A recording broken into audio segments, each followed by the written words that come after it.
You're mad, you're crazy, you are insane. Ever come across these labels before? Well, these labels have been used for centuries. It is a way for people to describe behaviors that are unpredictable, irrational, harmful, or abnormal. Over the course of history, the views of what causes behavior that are linked to mental illness have changed significantly.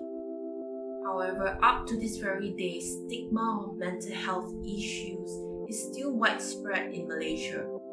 And in order for us to understand how mental health has come about, we need to go way back into history to understand how it all began.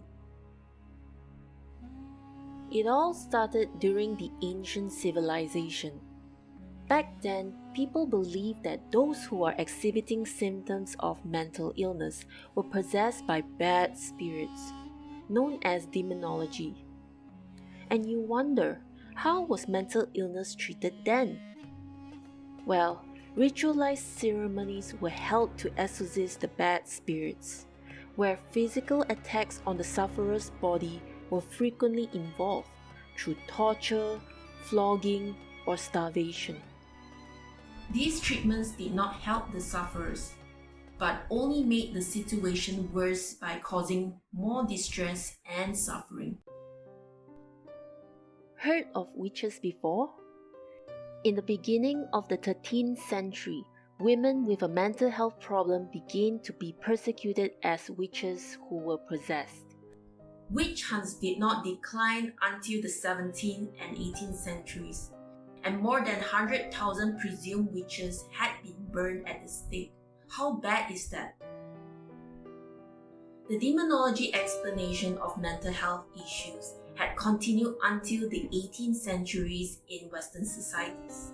But keep in mind that there are certain cultures, especially in less developed countries, still believe in the demonology explanation. Malaysia is one of them. What's worse is that these beliefs would almost certainly give rise to the reactions of caution, fear, and discrimination. Prior to the 18th centuries, hospitals and asylums were converted into asylums for the confinement of individuals with mental health issues. During that period, mental illness was viewed based on somatogenic hypothesis, which means the cause of psychological problems due to physical or biological impairment. Back then, these medical treatments were seen as inhuman. People experienced hot and cold baths, being drawn a great amount of blood from the brain, given mercury pills, and etc. At that time, individuals who are deemed having low morals and social weaknesses were also locked away in these institutions. In the 19th century, a more humane approach was introduced, known as the moral treatment, where it included unshackling patients, moving them to well-aired, well-lit rooms, and encouraging them to engage in purposeful activity and having freedom to move about the grounds. Sounds great, right? But with the growing numbers of inpatients, nurses and attendants experience an increased burden of care due to the lack of training and experiences. This has led them to using restraint as the main form of intervention. In the second half of the 19th century, moral treatment had to be abandoned as the asylums become overcrowded and they could no longer provide the space nor the attention necessary.